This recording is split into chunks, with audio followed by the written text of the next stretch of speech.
ഞാൻ അജിത്താണ്, വർക്ക്ഷോപ്പിലെ അജിത്താണ്, പേര് പറയുന്ന ആശാന്. അന്നേരം സംഭവിച്ചത് എന്താണെന്ന് വെച്ചാൽ, യഥാർത്ഥത്തിൽ മറ്റേ ഹോട്ട് ടോപ്പിൻ്റെ മുതലാളി എൻ്റെ ഒരു ഫ്രണ്ടാണ്. പുള്ളി ഇങ്ങനെ പറഞ്ഞു, ഒരു വർക്ക്ഷോപ്പുണ്ട്, അത് BMW ബെൻസ് അങ്ങനത്തെ പണിയുന്ന ഒരു വർക്ക്ഷോപ്പാണ് എന്ന് പറഞ്ഞിട്ടാണ് പിള്ളേരോടും പറഞ്ഞത്, എന്നോട് പിള്ളേരും പറഞ്ഞത്. BMW പുള്ളി ഇന്ന് എനിക്കും മെസ്സേജ് വിട്ടു. കാര്യം പുള്ളിയും ഓട്ടോ കപ്പിലെ പുള്ളിയും എനിക്കും മെസ്സേജ് വിട്ടു. അന്നേരം അങ്ങനെ പറഞ്ഞപ്പം നമ്മളെ ഒരു ഇതായിട്ട് ബാധിക്കില്ല എന്നുള്ളത് കൊണ്ട് തന്നെ എൻ്റെ കൂടെ കണ്ണൂർ വന്നപ്പം തന്നെയാണ് ഇവർ ഈ വീഡിയോ ചെയ്തത്. പക്ഷെ ഞാൻ വർക്ക്ഷോപ്പ് ആയതുകൊണ്ട് ഞാൻ പോയില്ല, പിള്ളേർ തന്നെ പോയിട്ട് ചെയ്തത്.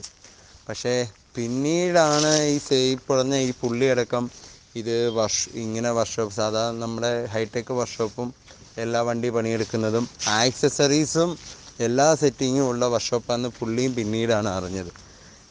ഇപ്പോൾ അതിൻ്റെ പേരിൽ ഇനിയും പിള്ളേർ ശ്രദ്ധിച്ചോളും. അങ്ങനെ ഓരോ പ്രശ്നത്തിൽ എല്ലാവർക്കും ഇങ്ങനെ പ്രശ്നങ്ങളും അബദ്ധങ്ങളും വരുന്നതാണ്.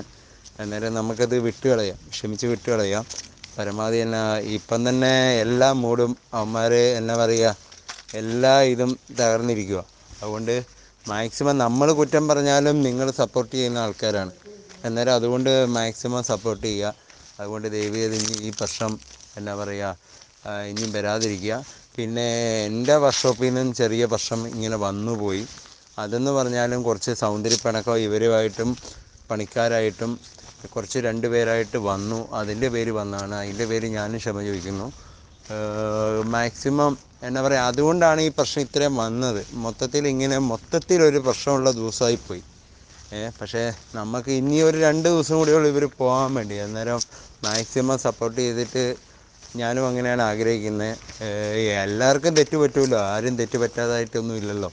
അതുകൊണ്ട് ഈ വട്ടം ഒന്ന് ക്ഷമിച്ചിട്ട് വിടുന്നതായിരിക്കും നല്ലതെന്നാണ് എനിക്ക് തോന്നുന്നത്. എല്ലാവരും ഒന്ന് ഇതിലേക്ക് ഒന്ന് നോക്കുക.